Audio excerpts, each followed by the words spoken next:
Hello viewers, ఈరోజు morning 5 o'clock class complete చేసుకుని కిందకు వచ్చేటప్పటికి ఇంకా పాలు పొంగల్ ఎక్కడ పెట్టుకుందాం అని అనుకుంటూ ఉంటే ఇంక ఈ ప్లేస్ అంతా నీట్ గా క్లీన్ చేసుకుని ఊడ్చి కడిగేసి ఇక్కడ పెట్టేసుకో అని చెప్పి మమ్మీ అందండి. ఇక్కడైతే నాకు ఫ్రీగా కూర్చుని చేసుకోవడానికి కూడా బాగుంటుంది. సో అందుకని మొత్తం అంతా కడిగేసేసుకున్నాను.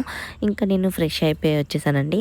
అయితే పూజలప్పుడు సపరేట్గా వేరే చీర కానీ డ్రెస్ కానీ ఆరేసుకోవాలి. ఇంకా నేనైతే నైట్ టైం ఆరేసుకోలేదు. ఇంకా అందుకని చెప్పి ఈ చీర మమ్మీ మడి కోసమని తెచ్చుకుందండి. సో నేను ఆ చీర తీసుకుని కట్టేసుకున్నాను. పండగలు వచ్చినాయంటే మాత్రం చేతులకి నిండుగా గాజులు అయితే వేసిస్తాను నేను.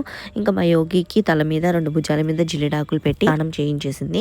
ఇంకా ఈ లోపు నేను ఇక్కడ పాలు పొంగల్ పెట్టుకోవడానికి ప్లేస్ అంతా ఆరిపోయింది కదా, ఇంకా ముగ్గు వేసుకుని రాళ్ళు అయితే మమ్మీ తీసుకుని వచ్చిందండి. సో ఇటుకలు ఇదివరకు ఉండేవి ఎక్కడో పడేసాము. సో అందుకని చెప్పి ఇవి మళ్ళీ తీసుకుని వచ్చిన తర్వాత ఆవు పిడకలతో అయితే పాలు పొంగల్ పెట్టుకుంటాము. ఈ సంక్రాంతి నెల మొత్తం కూడా ధనుర్మాసంలో గొబ్బెమ్మలు చేసి కొట్టిన పిడకల్ని నేను రథసప్తమికి కూడా పాలు పొంగల్ పెట్టుకుంటాను. సో దానికి కావాల్సినవన్నీ కూడా మంచిగా అరేంజ్ చేసుకున్నాను. మధ్యలో మళ్ళీ లేచి అటు ఇటు తిరగకుండా మొత్తం అన్ని కూడా దగ్గర పెట్టుకుని కూర్చున్నాను.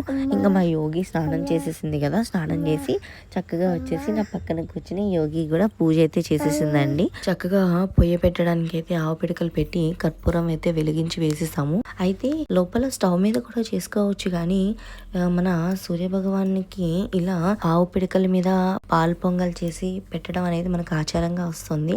మనకి అవైలబుల్గా ఉన్నప్పుడు ఎందుకు మనం దాన్ని మిస్ చేసుకోవాలి అన్నట్లు నేనైతే ఎప్పుడు లాస్ట్ ఇయర్ కూడా ఇలానే పెట్టుకున్నాను. ఇంకా ఆ స్వామి దయ వల్ల ఇటువంటి ఆటంకం లేకుండా పాలు పొంగల్ అయితే పెట్టడం పూర్తి చేసుకున్నానండి. ఇంకా పాలు కూడా మంచిగా పొంగాయి. నేనైతే ఎక్కువ తీసుకోలేదు, కొంచెం పాలు తీసుకుని పాలు పొంగల్ అయితే చేసుకున్నానండి. ఇంకా మా యోగి అయితే అటు ఇటు తిరుగుతూ ఉంది. ఇంకా పొగ వస్తుందని చెప్పి లోపలికి వెళ్ళిపోయి మళ్ళీ చాలాసేపు తర్వాత అయితే వచ్చింది.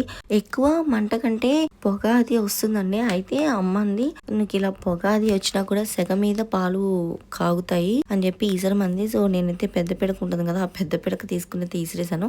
కొంచెం విసరంగానే మళ్ళీ మంట అయితే అంటుకుంటుంది. కాకపోతే నాకు అనిపించిందండి, ఆ ఆవు పిడకలు సెగ ఎంత సెగ ఉంది అంటే మంట లేకపోయినా కూడా లోపల వేడికి పాలు చక్కగా పొంగాయండి.